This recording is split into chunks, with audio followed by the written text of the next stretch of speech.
Hey everyone, this is GeekyKOOL presents Geeky Cinephiles. Over here is our buddy Joe, or today we'll call him Nuck Choris. Yep. And I'm Larry the Professor, and we are here to talk some movies. We are movie enthusiasts. That's why the name movie. Um, yeah. What did I say? Oh Cinephiles. my yes, Cinephiles. Oh my gosh, my brain just went. It's been a Monday, everybody, so I apologize. Yeah, Well, yeah, we haven't Geeky done this in like Cinephile. a month either. We haven't. We need to get back to trying to do it regularly. Now life happens, and that's what's happened for us. Is Yeah. life has gone on, and that's okay. But we are back.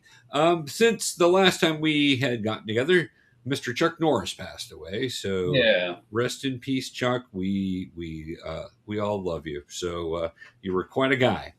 So we're going to talk about our favorite Chuck Norris movies tonight, just because we wanted to honor Chuck, and also, I mean, it's pretty fun to talk Chuck Norris movies and Chuck Norris in general. So if you are watching us live, make sure you throw in a Chuck Norris joke if you like into the chat or whatever you like, because we love to talk about some Chuck here to honor him for just a few minutes while we have time. So that's where we're at. So, Joe, you want to start us off with what your first Chuck Norris movie is you want to talk about? Yeah, I got to tell you, Larry, I've never actually seen a Chuck Norris movie.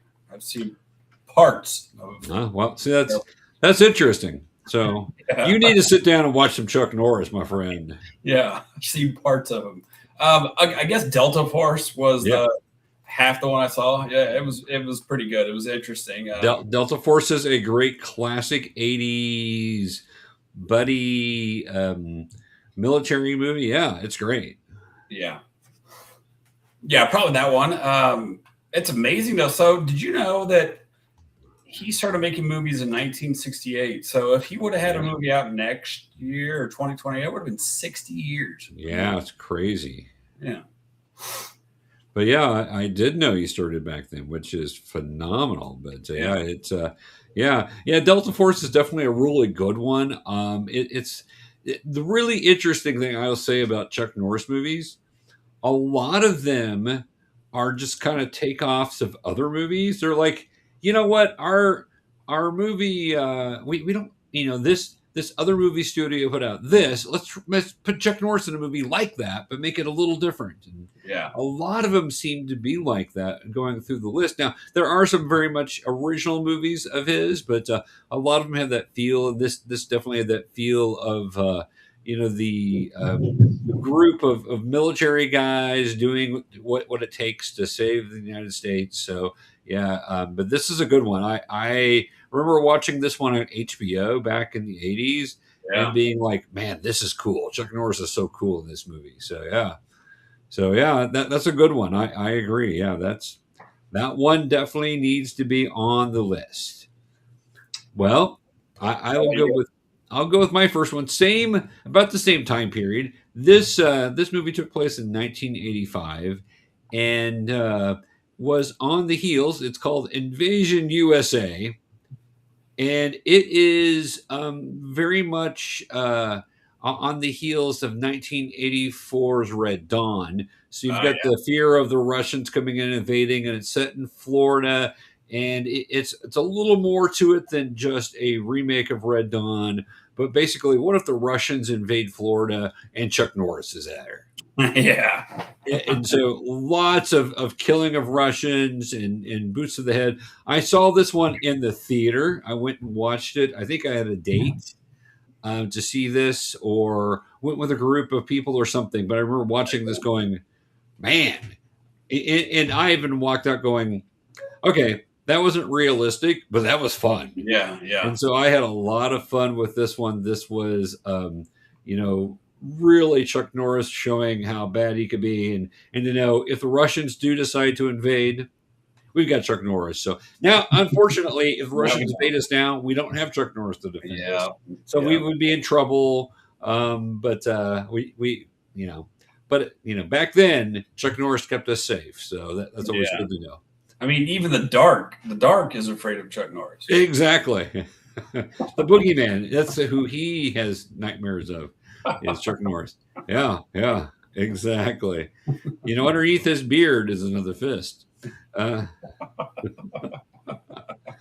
let me see what else.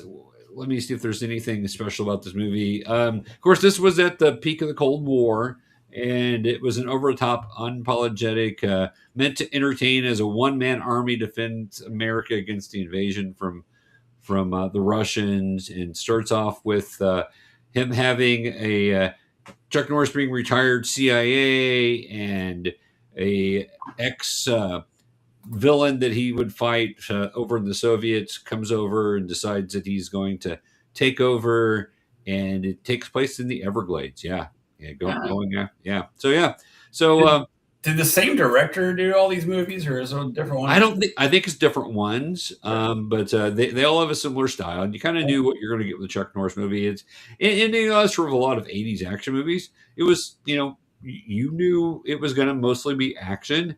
Didn't have to make sense. It just had to be fun and a lot of shooting and kicking and everything else. So that was Invasion USA to a T, and I remember it very fondly, having great memories of it. I actually have to go back and rewatch it. I haven't seen it probably since I saw it in '85, but it would be a fun movie to go rewatch. So. Yeah, it would. It would. I need to go out and watch a few. Missing in Action looks good too. Missing in Action's great. I suggest Missing in Action's kind of one of those.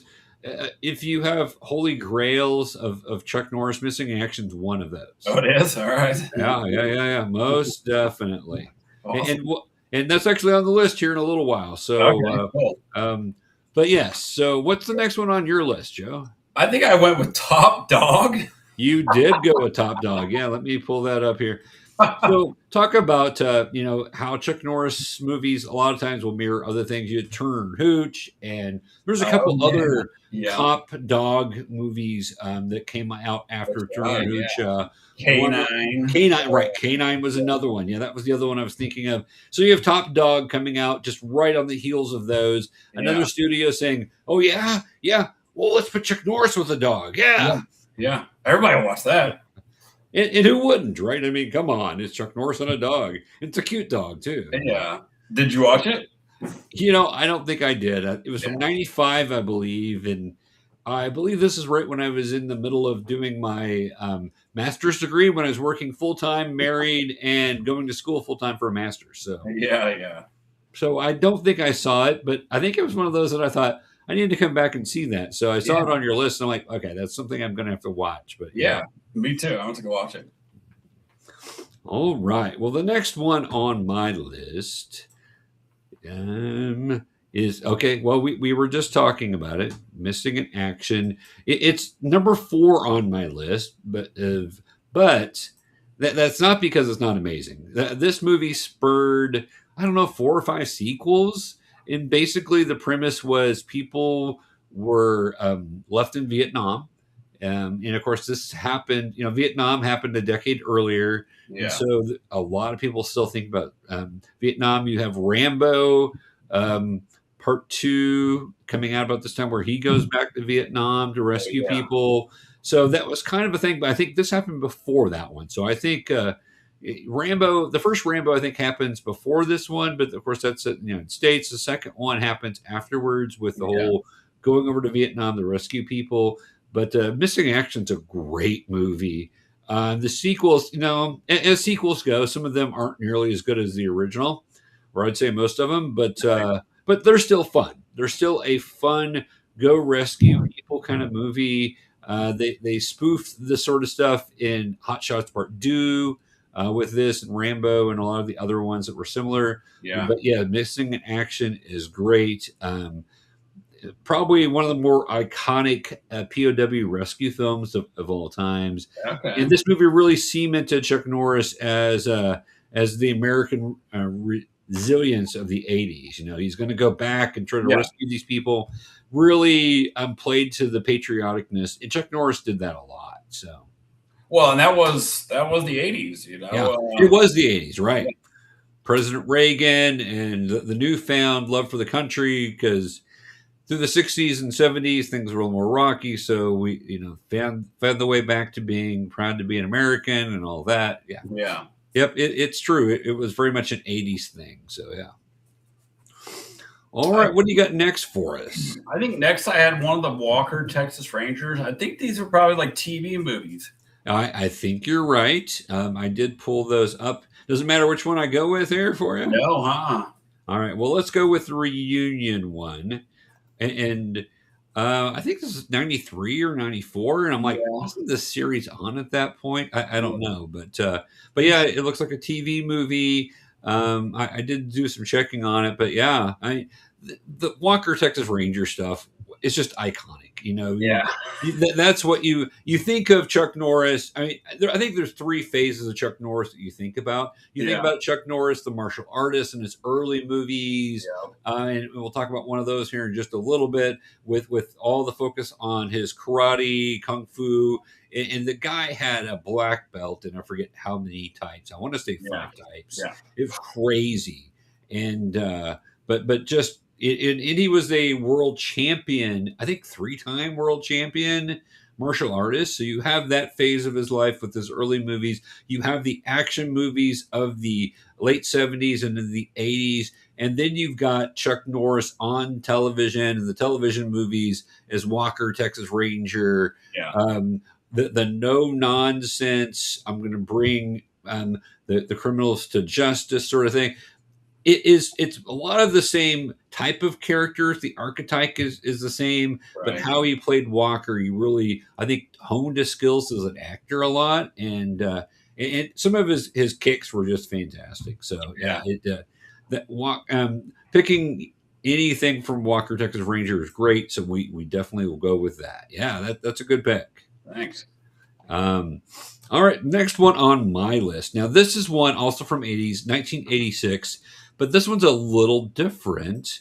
And it still has your action and everything else, but as I said, he often would go in and do movies that were kind of similar to other movies, and Mm-hmm. you get cast in. This one's called Firewalker, and this is Yeah. basically Indiana Jones with a cop buddy movie thrown in, and a girl with mystical powers trying to find this magical place called Firewalker.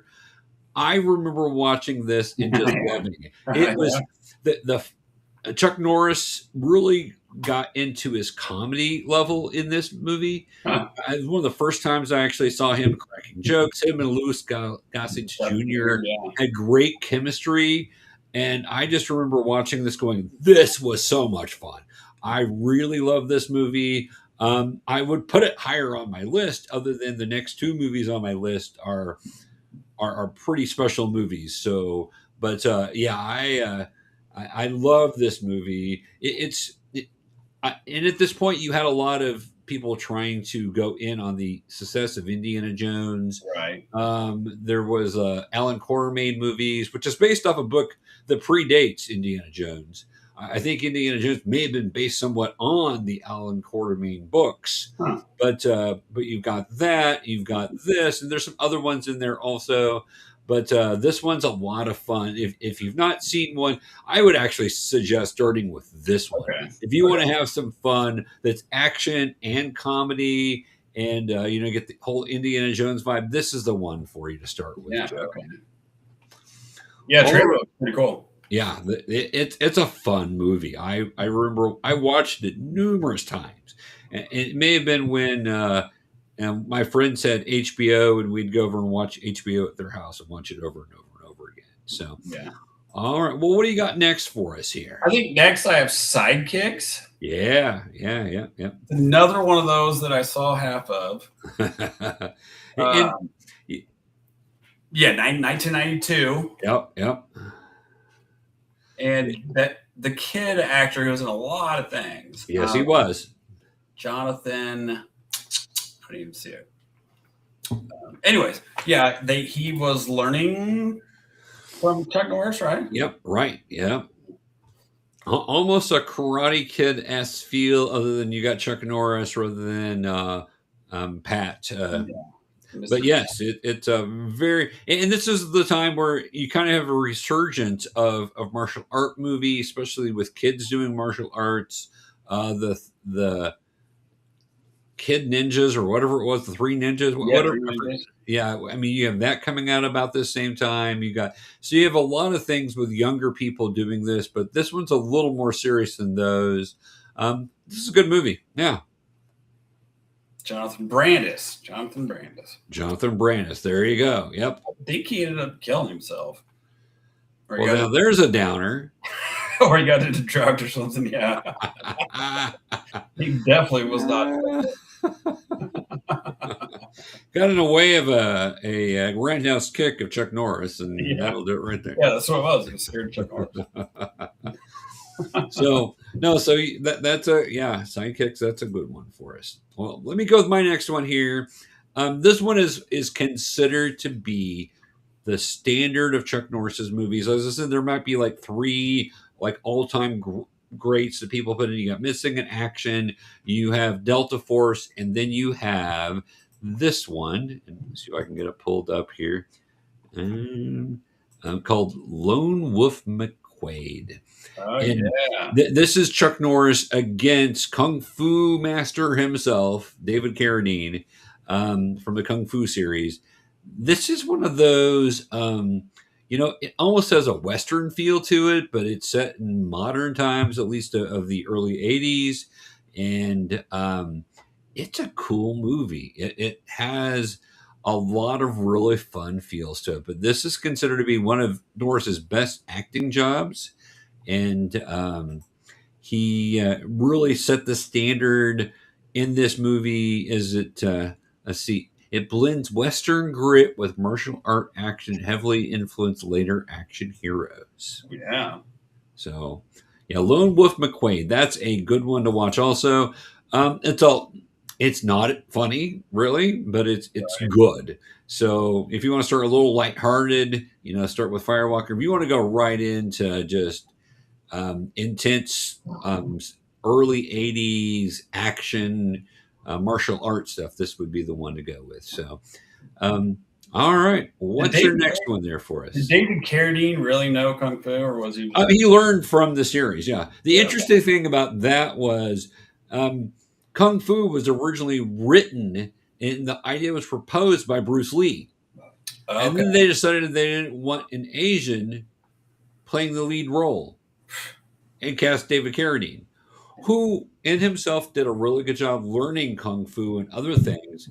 But how cool would it have been if Bruce Lee had been in that starring role? Right? Yeah. But David Carradine, now compared to Chuck Norris, David Carradine didn't know anything, but that's true of many. And same thing with Bruce Lee, right? Bruce Lee knew so much. So in fact, Bruce Lee and Chuck Norris were really good friends in the late 60s and early 70s. So both of them making martial art movies and other things at that point, and got to know each other, trained with each other, and some really interesting stories. Listening to Chuck Norris talk about Bruce Lee is always, there's some really cool YouTube stuff out there. So, but David Carradine was a martial artist because he had to learn for the series. So okay, cool. Yeah.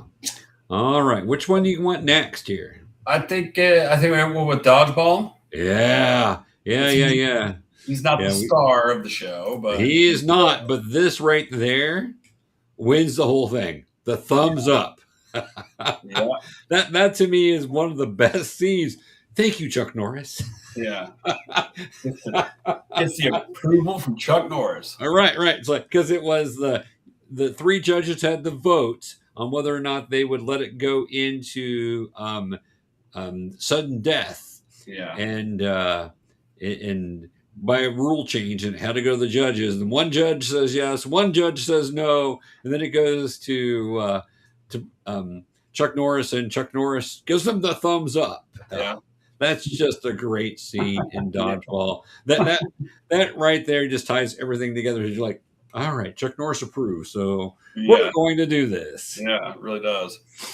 So we talked a little bit about this one earlier, just talking about different Chuck Norris movies, and I mentioned this one too because I'm like, oh my gosh, his role in it. Because I was going to throw it in as an extra if you didn't bring it up, I was going to, because I'm like, you can't go without you can't think of Dodgeball without thinking of this scene. Also, there's a lot of great things in the movie Dodgeball, but this scene here to me steals the cake. So very good, very good. Yes. All right. Well, I'm going to go with my number one here, and it is.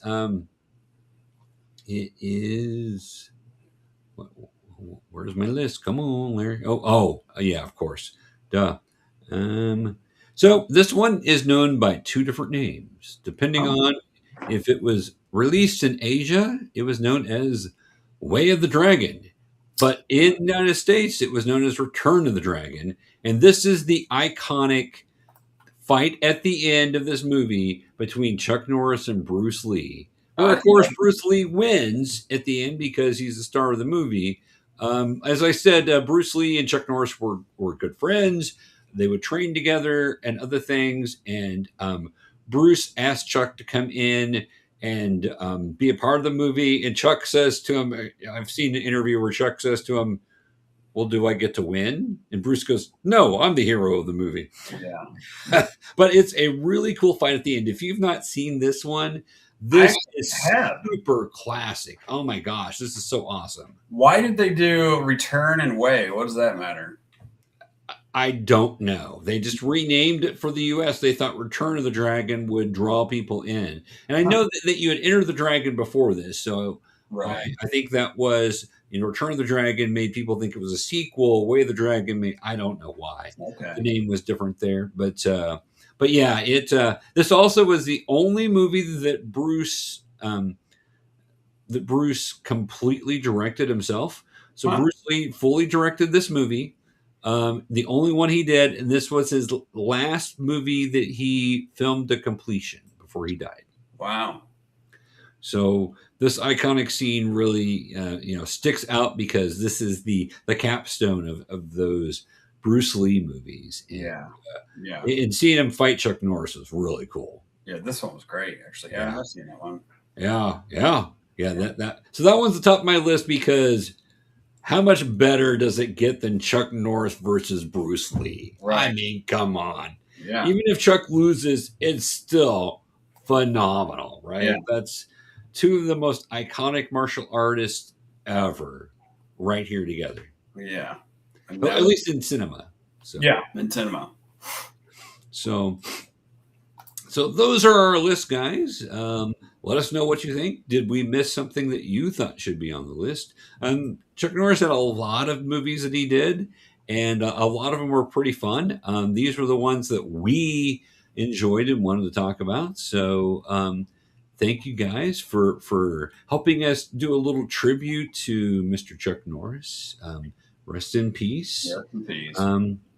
Hopefully we'll be back next week with another episode of Geeky Cinephiles. So we can talk about who knows what then. We haven't decided yet, but we'll let you know as soon as we know something. Anything you would like to add for us, Joe? I guess I would add time waits for no man unless that man is Chuck Norris. That's true. And the poor death angel that had to go to his house, right? Probably took a beating. Yeah. Probably. No, seriously, I got to go to this guy's house? Like, what? No, I'm not drawing that straw. No. So, yeah. But, no, we it's funny how much Chuck Norris has become a part of our culture with the jokes and everything else about him. Yeah.